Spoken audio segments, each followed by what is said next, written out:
آج تمہارا مقابلہ ایک ایسی قوم سے ہے جسے موت اتنی ہی عزیز ہے جتنی تمہیں زندگی۔ یہ تاریخی الفاظ ہیں خالد بن ولید کے، جو جنگ یرموک کے موقع پر کہے گئے تھے۔ یرموک جو آج کے جارڈن کا حصہ ہے، جہاں ایک دریا کے کنارے مسلمانوں اور رومی یعنی بازنطین امپائر فوج کے بیچ ایک زبردست اور فیصلہ کن جنگ لڑی گئی، جس جنگ کو تاریخ میں جنگ یرموک کا نام دیا گیا۔ رومی آپس میں باتیں کر رہے تھے، ولیم ہم بے وجہ ہی اتنا بڑا لشکر لے آئے، سامنے تو دیکھو گنتی کے چند سپاہی ہیں جو کہ گدوں کی غذا بننے والے ہیں۔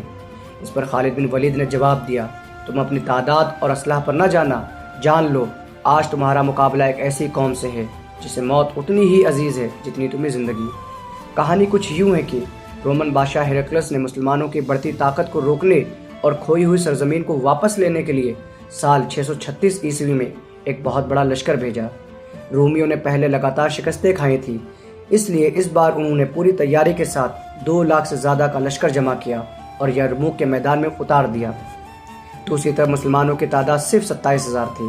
انہوں نے حکمت عملی کے تحت پیچھے ہٹ کر اپنی ساری فوج کو ایک جگہ جمع کر دیا اور مسلم کمانڈروں نے حضرت ابوبکر کو پیغام بھیجا رہنمائی کا، جس پر حضرت ابوبکر نے جواب دیا، سب اکٹھا ہو جاؤ، تم اللہ کے مددگار ہو، تمہاری ہار تعداد کی کمی سے نہیں بلکہ گناہوں سے ہوتی ہے، اس لیے گناہوں سے بچو۔ پھر خالد بن ولید کو عراق سے شام یعنی سیریا جانے کا حکم دیا گیا۔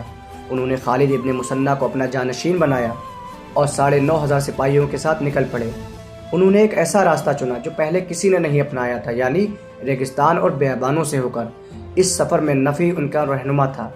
پانی کی کمی اتنی تھی کہ اونٹ کو ذبح کر کے ان کے پیٹوں میں جو پانی تھا وہ گھوڑوں کو پلایا گیا اور 5 دن تک یہ سفر لگاتار چلتا رہا۔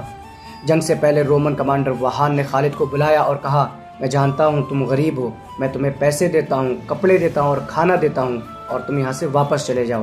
خالد بن ولید نے جواب دیا، ہمیں یہاں بھوک نہیں لائی ہے، بلکہ ہم ایک ایسی قوم ہے جس کو بتایا گیا ہے کہ رومیوں کا خون بڑا اچھا ہے، ہم تو بس اسے بہانے آئے ہیں۔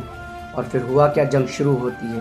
رومن اپنے صلیب اٹھائے ہوئے، ان کی آوازیں گرج کی طرح گونجنے لگیں اور ان کے پادری ان کو اکسانے لگے، لیکن مسلمان ایک جٹ ہو کر ٹوٹ پڑے ان کے اوپر اور آخر کار رومی فوج کو شکست دے کر میدان جیت لیا۔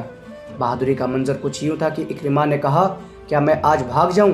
انہوں نے پکارا، کون ہے جو میرے ساتھ آج مرنے کی بیعت کرے گا؟ ان کے ساتھ الحارث اور دیگر صحابہ بھی شامل ہو گئے۔ وہ 400 گھڑ سواروں کے ساتھ ڈٹے رہے۔ جب وہ زخمی ہو کر گرے تو پانی لایا گیا، مگر ہر ایک نے اپنے بھائی کو اپنے اوپر ترجیح دی اور سب یہی کہتے رہے کہ پہلے اسے پانی پلا دو، یہاں تک کہ سب بنا پانی پیے ہی شہید ہو گئے۔ اس جیت کے بعد مسلمانوں نے ایک بڑے گرجا گھر کو اپنے قبضے میں لیا اور اسے 2 حصوں میں بانٹ دیا، آدھا مسجد بنایا اور آدھا گرجا رہنے دیا۔ آج وہی جگہ امید مسجد، جامع مسجد دمشق کے نام سے جانی جاتی ہے۔